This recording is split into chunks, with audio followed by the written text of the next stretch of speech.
felt fear for the color of my skin. That's white privilege. I've been pulled over, but there was always a reason. That's white privilege. I've never been called something bad by a stranger. That's white privilege.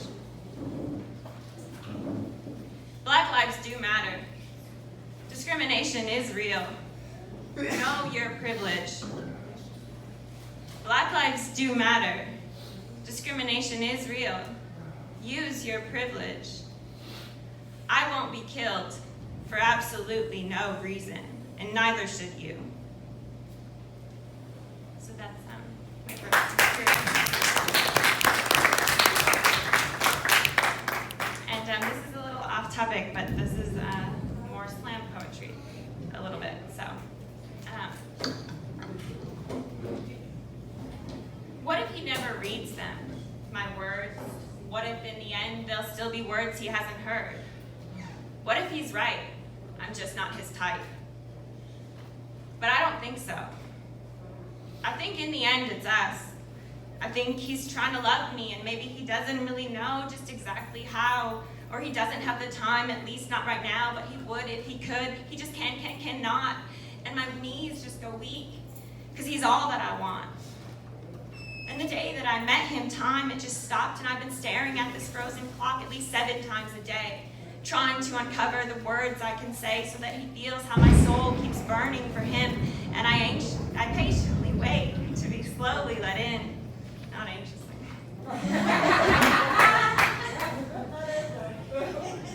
Don't be confused about this fire. It's not the curve of his lips, his smiling eyes, sharing secrets every time that we kiss. No, it's not the roughness or the softness of my cheek upon his chest, or the way he drinks me in, or the way he could use a rest. But won't take one till his dreams can be seen and heard and felt, till these things that he believes can be tasted, can be smelled. No, it's not the chase or the promise of some false sense of perfection. It's not his voice sort of scolding or his jawline I should mention. But his beard, it makes me tingle, and his breath against my skin sends a tremble from my throat down through my heart to shake my heart awake. I messed up those words. And the inside of my stomach flutters in the wake. And the shiver in my spine and the fire in my core that won't stop saying that there's more to this fling, to this thing that we jumbled together in the wind, in the snow of this inclement weather.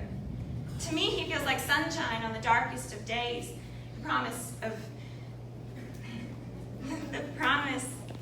To me, he feels like sunshine on the darkest of days. The promise of something peeking through the rain. He's the drought in mid-July. He's the sunflowers in June and the drought in mid-July. A gulp of water from a hose when my mouth couldn't be more dry. If it's real, it's worth the wait. If it's real, then it's our fate.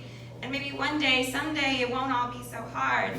And we'll fall asleep in the woods under stars. The taste of scorched marshmallows will linger on my mouth. And our house will have the biggest windows facing the south. At least that's what I imagine when I forget the other stuff. He's not gentle like he was, and his edges are too rough. I cannot smooth them out. I don't know what it's about. His struggle with love and his cruelness as of late. He thinks I'm not enough. He's forgotten all the dates. And maybe he won't remember them for 60 years or more. Maybe this time he's shut and locked the door on my light and the warmth I've been saving for him. And maybe losing him is the only way that I'll win. Or maybe he'll wake up and feel the sun is shining, and the next knock on my door will be the end of all this pining. It's hard to explain how it feels, but I'll give it a go. It's only half true that you instantly know. It's the first time you meet and get lost in their eyes. It's the moment you realize you've lost track of time. Their lips catch your eye, you imagine their kiss, how easily you'll get entangled in this. You catch a few feelings in time, bit by bit. The picture is clear when the pieces all fit. It's a kiss on your forehead in front of their friends. It's one single daisy and a fresh loaf of bread. It's the toothbrush you give them that's left by your sink. It's like you just know the answer, not having to think. It's their breath on your neck as you lay down your head. and the warmth that you feel from the words that they said. It's the way their mouth tastes at 6 in the morning, and that there's no way with them your life could be boring. It's sheets getting tangled, socks strewn on the floor. It's the light on their back as they're locking the door.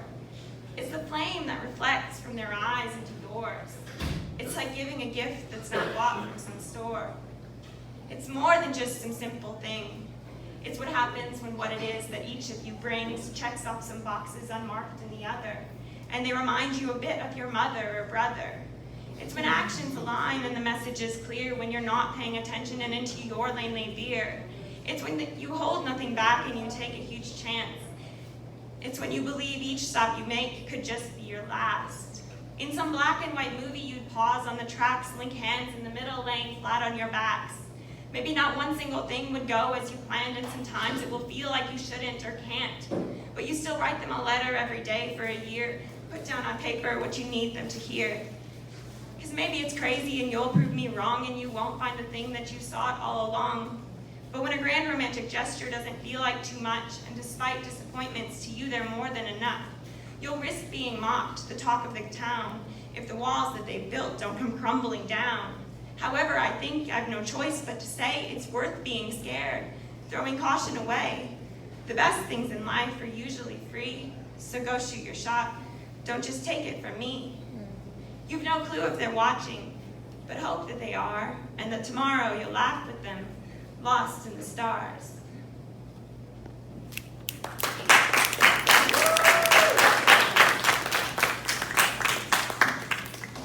5 years from now, I hope you sleep in late, that I'm there to bring you breakfast, just like it's a date. The baby will cry, and I'll probably yawn, but I'll laugh and forget I was up before dawn. Her brother might cram his thumb in the cake, but will not be surprised by this toddler cake fate. We'll look back and laugh as the world keeps on spinning till our babies have grown and your hair started thinning. 'Cause I'll wake up and love you my best every day, through the hard stuff, the fun stuff, the sunny, the gray. I won't stop to wonder what you have to give as I co-star this life that we're lucky to live.